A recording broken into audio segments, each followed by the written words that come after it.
धीरे बोलो, कोई सुन ना ले। ये बात हम सब के कानों में पड़ी होगी और हमारे मुंह से भी निकली होगी, लेकिन सोचने की बात यह है कि ये वाक्य कब कब हमारे मुंह से निकलता है और कब कब हमारे कानों में पड़ता है, क्योंकि ऐसे कम ही गुप्त राज होते हैं जो हम दूसरों के कानों में पड़ने नहीं देना चाहते। अक्सर परिवार में अशांति का कारण हम स्वयं ही होते हैं। हम इस बात को देख पाए भले ना देख पाए, पर ये असल सत्य है, क्योंकि जाने अनजाने मूर्खतावश हम खुद ही अपनी वो बातें दूसरों को बता देते हैं जो हमें कभी नहीं बतानी चाहिए। और वही बातें जो जाने अनजाने हमने किसी दूसरे के सामने बता दी थी, वही हमारे दुख का कारण बन जाता है, वही हमारे झगड़े का कारण बन जाता है।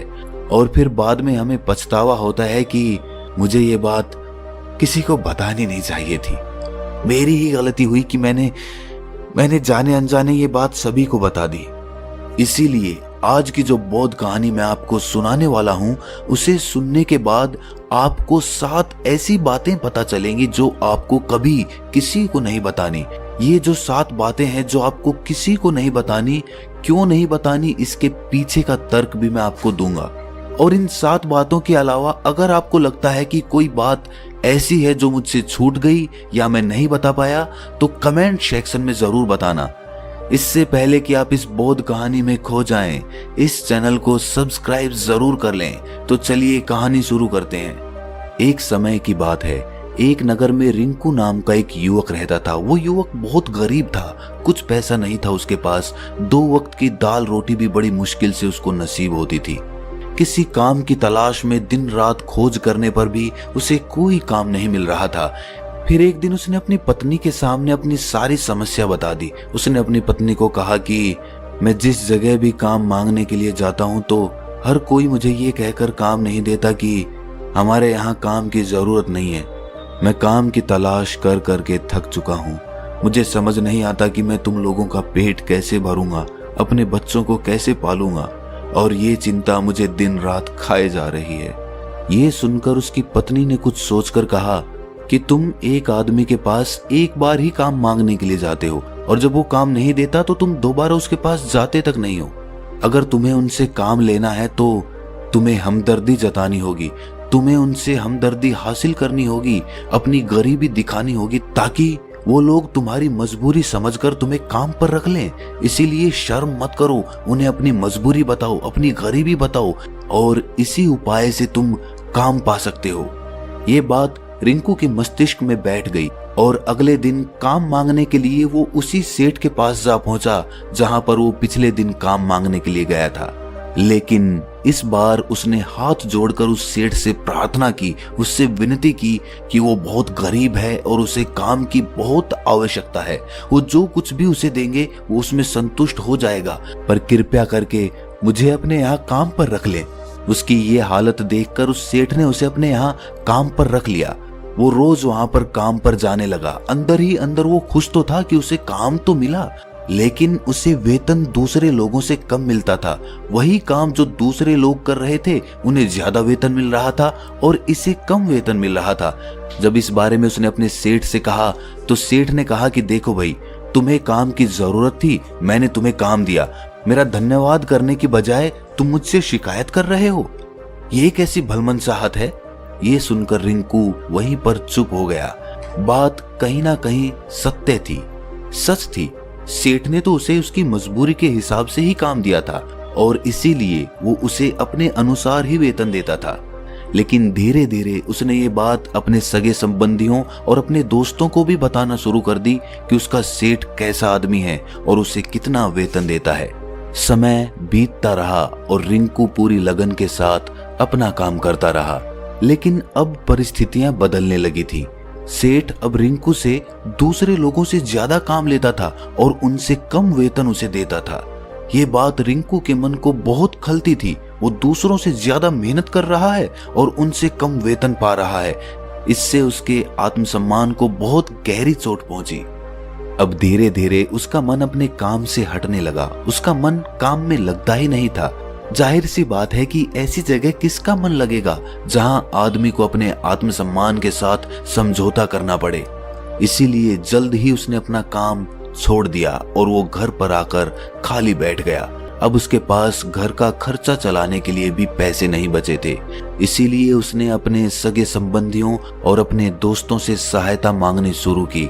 लेकिन उसके दोस्त उसके सामने तो उसे दया का पात्र समझते थे, उसे दिलासा देते थे, लेकिन पीछे से उसका मजाक उड़ाते थे।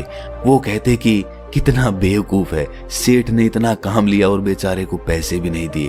अरे हम इसको पैसे दे दें तो ये कल हमारा भी पैसा वापस कर पाएगा? इसकी ऐसी हालत है, काम तो इसके पास कुछ है नहीं, पैसा कहां से लाके देगा? और इसी वजह से रिंकू की हालत दिन ब दिन खराब होती जा रही थी। अब वो दिन रात तनाव में रहने लगा था। वही दोस्त, वही सगे संबंधी जो उसके अपने होने का दिखावा करते थे, वो उसे दया का पात्र समझ रहे थे। उन्हें उसके ऊपर तरस आ रहा था। सब लोग आकर उसे ज्ञान तो बहुत देते थे, लेकिन कोई सहायता नहीं करता था। और अक्सर ऐसा ही होता है, ज्ञान देने वाले तो बहुत मिल जाते हैं, लेकिन मदद करने वाले, उंगली पकड़कर, हाथ पकड़कर आगे चलाने वाले कितने लोग मिलते हैं। एक दिन उसे पता चला कि पड़ोस के गांव में एक बौद्ध भिक्षु आया हुआ है जो बहुत ही ज्ञानी है। रिंकू इतना तनाव में था कि उसे कोई रास्ता नजर ही नहीं आ रहा था। इसीलिए जाने अनजाने वो उस बौद्ध भिक्षु के पास पहुंच जाता है।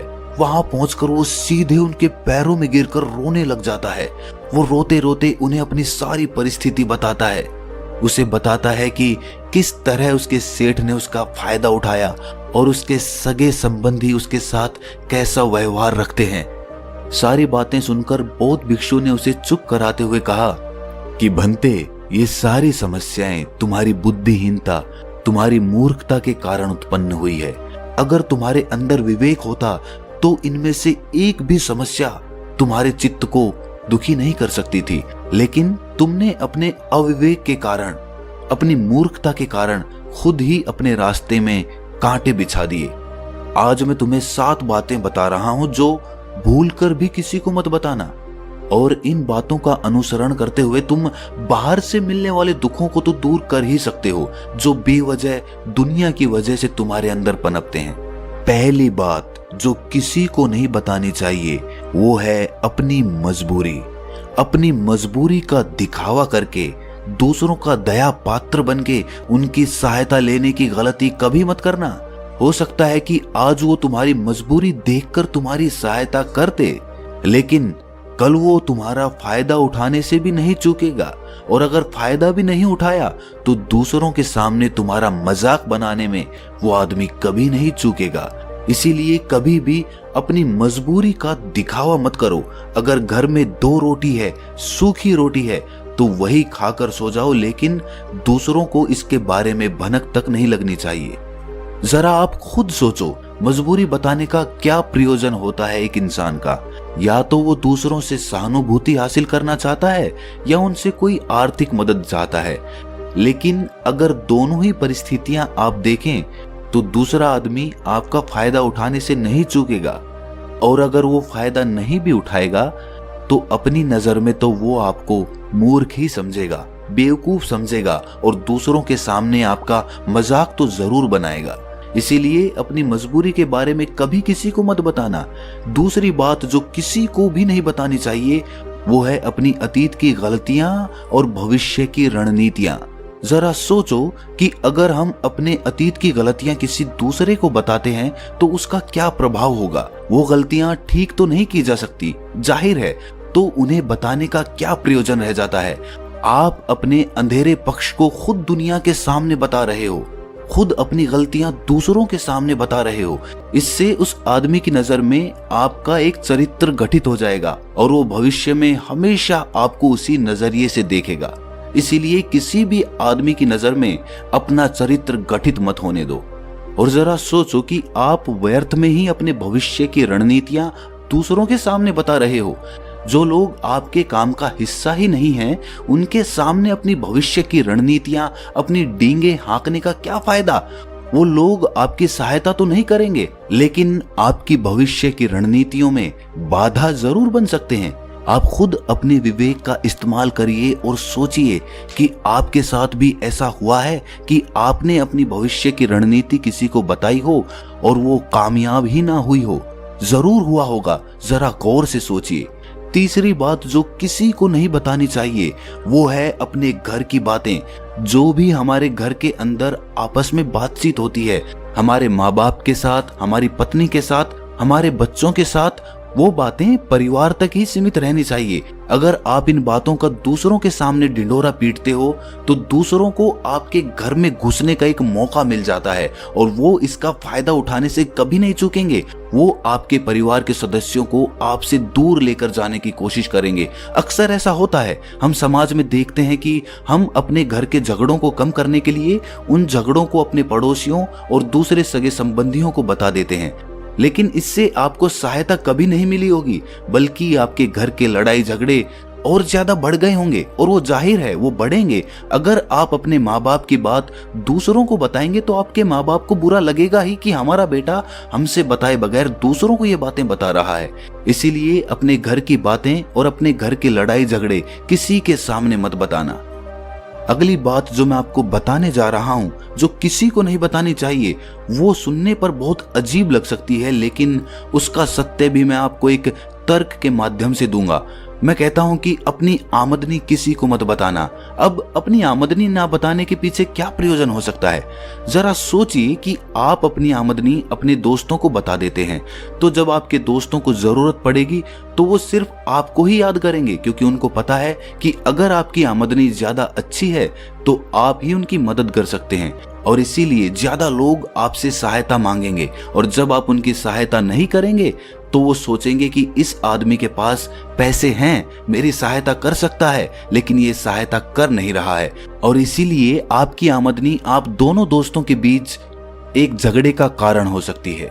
कम आमदनी होगी तो लोग मजाक उड़ाएंगे और ज्यादा होगी तो सहायता मांगेंगे। तो अपनी आमदनी बताने का कोई प्रयोजन नहीं है। अगली बात जो मैं आपको बताने वाला हूं उसे अपनी गांठ बांध लेना और किसी को ये बात मत बताना। अपनी कमजोरियां और अपनी ताकत। अक्सर इंसान को पता नहीं होता है कि उसकी कमजोरी या उसकी ताकत क्या है, लेकिन अगर आपको अपनी कमजोरी और अपनी ताकत पता है तो पहली बात तो आप बहुत ही बुद्धिमान आदमी हैं, और दूसरी बात कि आपको ये बातें किसी से साझा नहीं करनी है, क्योंकि अगर आपकी कमजोरियां दूसरों को पता चल गई तो वो आपकी कमजोरियों का फायदा उठाएंगे, और अगर आपकी ताकत पता चल गई तो वही ताकत आपकी कमजोरी बन जाएगी, क्योंकि वो ताकत दूसरे आदमी को पता है और वो ताकत की काट भी ढूंढ ही लेगा। अपनी कमजोरी और अपनी ताकत अपनी पत्नी या अपने पति को भी नहीं बतानी चाहिए, क्योंकि इसके बाद आपको घर में उनसे हमेशा दब के रहना पड़ेगा।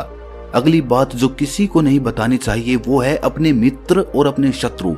आप अपने मित्रों के बारे में अगर दूसरे लोगों को बताएंगे तो वो आपके मित्रों के साथ अपनी घनिष्ठता बनाकर आपको धोखा दिलवा सकते हैं। आपके गहरे मित्रों को आपसे दूर करने का प्रयास कर सकते हैं।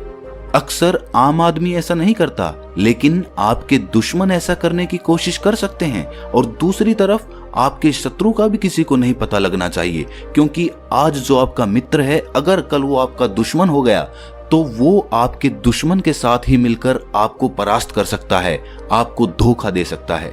इसीलिए अपने सबसे अच्छे दोस्तों को भी अपने दुश्मन के बारे में कभी मत बताना।